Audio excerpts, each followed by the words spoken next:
열왕기하 9장 1절에서 26절.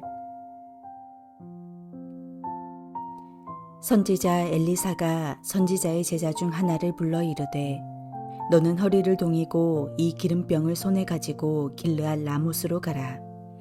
거기에 이르거든 님시의 손자 여호사밧의 아들 예후를 찾아 들어가서 그의 형제 중에서 일어나게 하고 그를 데리고 골방으로 들어가 기름병을 가지고 그의 머리에 부으며 이르기를, 여호와의 말씀이 내가 내게 기름을 부어 이스라엘 왕으로 삼노라 하셨느니라 하고 곧 문을 열고 도망하되 지체하지 말지니라 하니, 그 청년 곧 그 선지자의 청년이 길르앗 라못으로 가니라. 그가 이르러 보니 군대 장관들이 앉아 있는지라. 소년이 이르되, 장관이여, 내가 당신에게 할 말이 있나이다. 예후가 이르되, 우리 모든 사람 중에 누구에게 하려느냐 하니, 이르되, 장관이여, 당신에게니이다 하는지라. 예후가 일어나 집으로 들어가니 청년이 그의 머리에 기름을 부으며 그에게 이르되, 이스라엘 하나님 여호와의 말씀이 내가 내게 기름을 부어 여호와의 백성 곧 이스라엘의 왕으로 삼노니, 너는 내 주 아합의 집을 치라. 내가 나의 종 곧 선지자들의 피와 여호와의 종들의 피를 이세벨에게 갚아주리라. 아합의 온 집이 멸망하리니 이스라엘 중에 매인자나 노인자나 아합에게 속한 모든 남자는 내가 다 멸절하되, 아합의 집을 느밧의 아들 여로보암의 집과 같게 하며 또 아히야의 아들 바하사의 집과 같게 할지라. 이스라엘 지방에서 개들이 이세벨을 먹으리니 그를 장사할 사람이 없으리라 하셨느니라 하고 곧 문을 열고 도망하니라.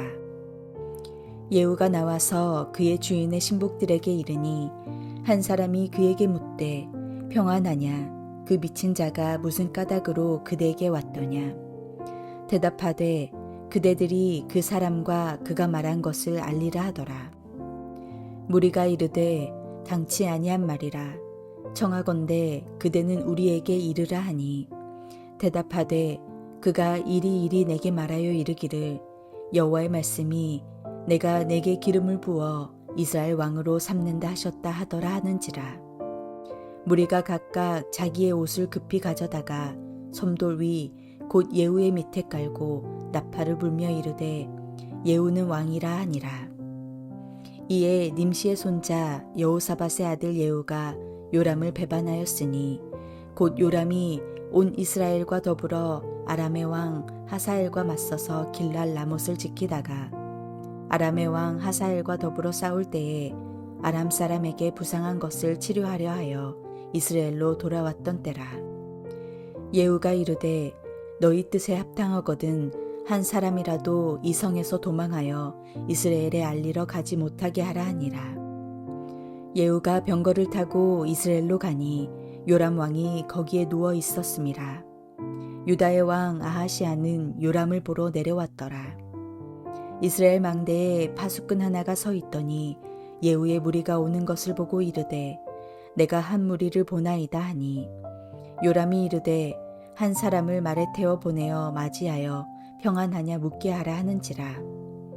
한 사람이 말을 타고 가서 만나 이르되, 왕의 말씀이 평안하냐 하시더이다 하매, 예후가 이르되, 평안이 내게 상관이 있느냐? 내 뒤로 물러나라 하니라.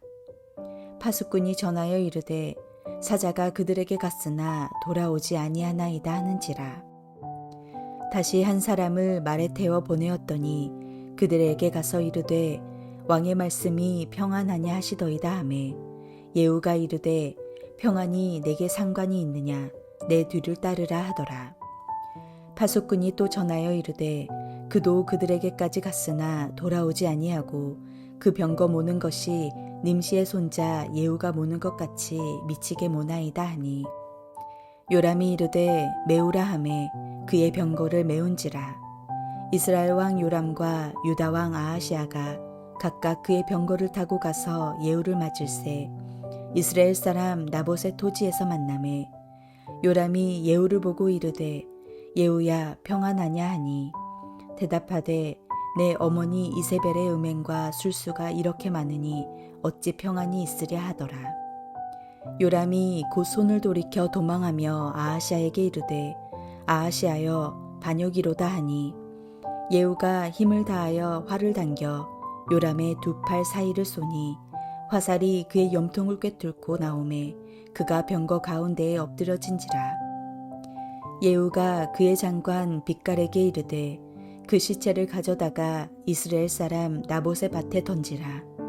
내가 기억하려니와 이전에 너와 내가 함께 타고 그의 아버지 아합을 쫓았을 때에 여호와께서 이같이 그의 일을 예언하셨느니라.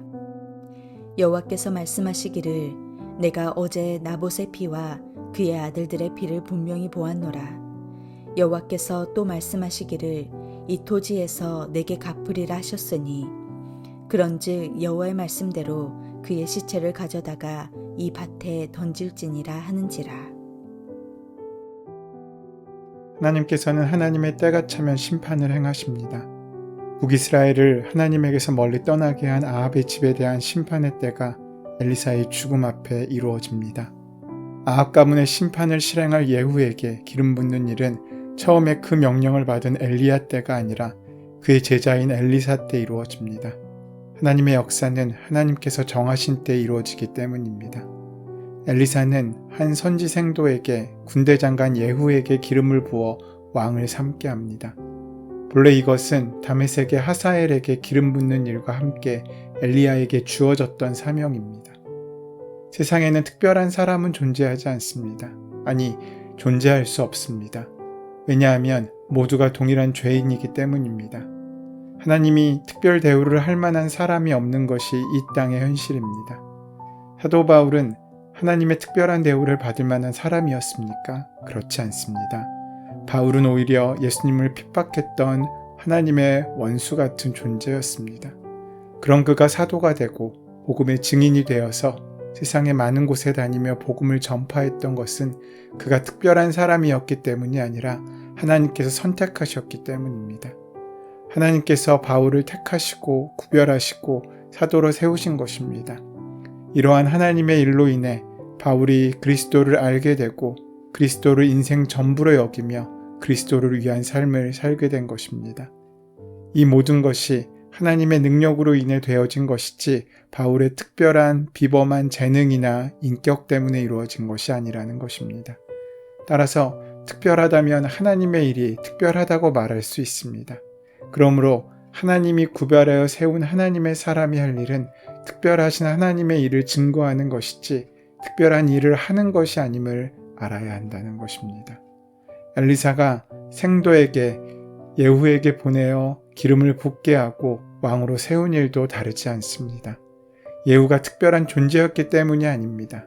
왕으로서의 특별한 재능이 있다거나 신앙이 특출했기 때문에 왕으로 세워진 것이 아니라는 것입니다.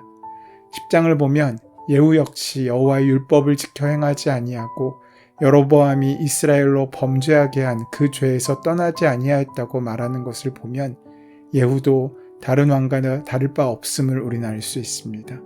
특별한 존재가 아니었다는 것입니다. 이처럼 하나님의 택하심의 조건은 사람에게 있는 것이 아닙니다. 애당초 사람의 능력이 하나님의 일에 도움이 되는 것이 전혀 없기 때문입니다. 하나님의 일은 순수하게 하나님의 능력으로 이루어지는 것이지 인간의 힘이 더해져야 하는 것은 아닙니다. 다만 이 점을 어리석은 인간들이 착각해서 자신의 열심과 능력이 하나님의 일을 이루는 것으로 오해하고 있는 것입니다. 그래서 뭔가 괜찮은 일을 했다고 여겨지면 그것으로 자고하여 교만하게 되는 것입니다. 그러므로 하나님의 구별과 선택과 같은 용어에서 신자가 생각해야 할 것은 하나님의 일을 위해 세워진 하나님의 도구라는 것입니다. 우리가 할 일은 하나님의 말씀에 믿음으로 순종하는 일입니다. 하나님께서 그 순종을 귀하게 사용하셔서 우리를 동역하게 하십니다. 예후도 이러한 도구로 부름받은 것입니다. 생도 선지자는 예후의 머리에 기름을 부으면서 하나님께서 예후를 이스라엘의 왕으로 세우신 하나님의 뜻을 전달합니다.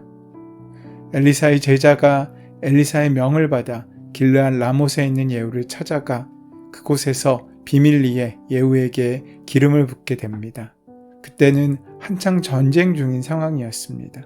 그런 전쟁의 한복판에서 예후는 왕으로 추대받은 것입니다. 하나님께서 예후를 왕으로 세우신 것은 아합의 집을 심판하시기 위함이었습니다. 그는 예후를 불러내어 머리에 기름을 부으며 그를 이스라엘의 왕으로 삼으라, 아합의 집을 멸하라는 하나님의 말씀을 전하게 된 것입니다. 엘리사의 지시를 받은 제자가 예후를 왕으로 선포한 후 급히 도망가야 할 만큼 그 일은 반역에 해당되는 위험한 일이었습니다. 목숨을 걸어야 하는 일이었습니다. 그러나 사명에 미친 사람은 위험 앞에서도 하나님의 뜻을 이룹니다. 장관들이 이 말을 전해 듣고 나팔을 불며 예후는 왕이라고 외칩니다. 하나님의 뜻을 따라 기름 부음을 받은 예후는 나라를 새롭게 할 사명을 이루기 위해 먼저 모반이 알려지지 않도록 입단속을 시킵니다. 그런데 그때 요람 왕은 부상을 당하여 이스라엘의 요양 중이었습니다. 그때 유다 왕 아하시아가 병문안하러 요람을 찾아왔는데 그때를 기점으로 거사를 시행하게 되었습니다. 아합 가문을 단번에 심판할 수 있는 좋은 기회였기 때문입니다. 손수 병거를 이끌고 열정적으로 달려오는 예후에게 요람이 전령을 보냅니다. 그런데 전령마다 예후의 대의 명분과 단호함에 압도된 듯 그의 부하가 되었습니다. 성도는 하나님이 기름 부으신 사람 편에 서야 합니다. 그리고 하나님의 뜻을 쫓아 주도 면밀하게 전략적으로 열정을 쏟아 하나님의 일을 행해야 합니다. 그렇게 보내준 왕의 사자들이 돌아오지 않자 요람과 아하시아는 예후의 반역을 알아채고 도망갑니다. 그러나 요람은 예후의 활에 맞아 죽고 그 시체는 나봇의 토지에 던져집니다. 예후는 요람을 만나러 가다가 나봇의 토지로 마중 나온 요람을 죽이고 병문안 와 있던 유다왕 아하시아도 무기토까지 쫓아가서 죽입니다. 사람들이 연약한 이웃을 자기 이익의 수단으로 삼는 것을 하나님께서는 용납하지 않으십니다. 과거에 이세벨이 나봇을 죽이고 아합이 그의 포도원을 빼앗았을 때 엘리야는 아합 가문에 대한 저주를 선포했습니다. 이후 아합이 하나님 앞에서 자신을 낮추어 지연되었던 그 심판이 그의 아들 요람 때에 성취되고 있는 것입니다. 그러나 요람이 아무 잘못 없이 아버지의 죗값을 대신 치르고 죽은 것은 아닙니다. 요람 역시 이세벨의 영향을 받아 아합 못지않은 악을 행하였습니다. 약자의 것을 부당히 빼앗고 영적인 음행, 곧 우상숭배에 빠져서 끝없이 죄짓는 이들을 공의로우신 하나님께서 응징하신 것입니다. 죄가 가득한 곳에는 평안이 있을 수 없습니다. 그러나 하나님의 공의와 사랑이 뿌리내린 자리에는 참된 평안이 꽃피게 됩니다. 예후의 말을 들은 요람왕의 신하들은 새 왕조를 고대했다는 듯이 예후를 왕으로 예우합니다. 하나님의 때를 분별하고 그때에 담대히 하나님의 뜻을 행할 수 있도록 늘 준비되었을 때 하나님께서는 하나님의 뜻을 바로 그 사람을 통해서 이루신다는 것입니다. 요람의 죽음은 엘리야 선지자의 예언대로 된 일입니다. 나봇의 피를 핥은 곳에서 내 피도 핥을 것이라고 하였으나 그때 잠시 뉘우쳤던 아합의 겸비함을 보시고 그 아들의 시대에 이루어질 거라고 하신 대로 아합의 아들 요람이 나봇의 밭에 던져지게 된 것입니다. 아하시아는 아합의 집안과 결혼관계로 맺어진 친척으로서 이 심판을 함께 받았습니다. 그리고 아합의 아내 이세벨은 이스라엘의 두 내시가 예후 편으로 돌아서 성에서 내던져져 비참한 죽음으로 죽게 됩니다. 엘리야 선지자의 예언대로 이세벨의 시체는 개들이 먹었습니다. 하나님께서는 예후에게 심판의 대행자로서의 역할을 부여하셨습니다. 예후는 즉각적으로 이 심판을 대행합니다. 오늘 본문은 예후가 선지자의 말대로 심판을 행하였다는 것을 보지만 결국 예후도 율법을 순종하지 않고 하나님을 거역하여 금송아지를 섬기는 여로보암의 길에서 벗어나지 않게 됨을 볼 수 있습니다. 하나님의 편에서 의의 편에서 악을 응징하는 것이 아니었고 도리어 자신의 야욕으로 이 모든 일을 감행한 것입니다. 하나님께서는 선지생도를 통하여 그에게 기름 부으셨습니다. 그런데 그 기름 부음 이전에 이미 예후는 쿠데타 음모를 꾸미고 있었으며 그 음모를 통해서 자신의 뜻을 이루고자 하였습니다. 하나님께서는 그러한 예후의 마음도 사용하셔서 심판을 행하신 것이라고 볼 수 있을 것입니다. 하나님께서는 악인의 악한 음모도 하나님의 주권 속에서 사용하십니다. 미치게 병거를 모는 예후의 모습이나 선지자를 향하여 미친 자라고 하는 말을 통하여 예후와 그 무리의 영적인 상태를 우리는 짐작할 수 있습니다. 진리의 길을 가는 신자가 참으로 복되다는 것은 심판의 때가 되면 드러날 일입니다. 그러므로 신자는 우리가 지금의 상황으로 우리의 모습을 판단하지 않고 심판의 때가 이르기 전에는 현실의 것으로 복을 확인해서는 안 됩니다. 세상이 볼 때는 신자로 사는 것이 시원찮게 보인다고 해도 하나님께서 이 땅에 오셔서 우리의 삶을 심판하실 때 무엇이 지혜로운 삶이고 어떤 것이 복된 삶인지 바로 그 삶에 참된 것이 드러나게 될 것입니다. 오늘 우리 그때를 기억하면서 생각하면서 현재의 삶으로 인해 실망하지 않고 그리스도를 믿으며 하나님의 선하신 뜻과 은혜를 기억하며 인내할 수 있는 귀한 삶을 사는 저와 여러분 되시기를, 또 그 선하신 뜻이 이루어지는 귀한 하루로 살아가는 우리가 되기를 소원하고 축원합니다. 은혜의 주님, 때가 되면 반드시 공의로 심판하시는 하나님이신 것을 우리가 말씀을 통하여 봅니다.